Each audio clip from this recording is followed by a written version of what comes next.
হালকা ভাই জলদি উঠেন, গ্রামে পুলিশ আর র্যাবের অভিযান দল ঢুকছে, আপনার বাড়ির দিকে আইতাছে। আপনি এখন জলদি পালান, নাইলে দিব হান্দায়া।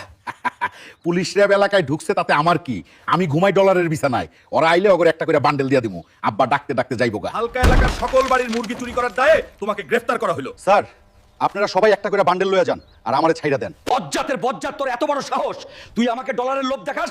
থানায় নিয়ে যখন পুলিশের হাতে তুলে দেবো তখন বুঝবি তোর এই ডলার কোনো কাজের না। অফিসার, এই মুরগি চোর হালকারে লম্বা সময়ের জন্য ভিতরে ভরে দেন।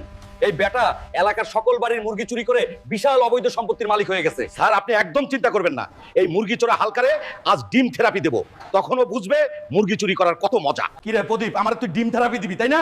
বাপের সামনে এতক্ষণ বহুত ফাল পারছস, মাসে মাসে যে তোর ব্যাগ বইরা তবারুক পাড়া এডি কি তোর বাপে জানে? আরে হালকা ভাই, আপনি দেখি চাইতে গেলেন, আমি তো আপনার টেকনিক্যালি সেফ দিয়ে দিছি।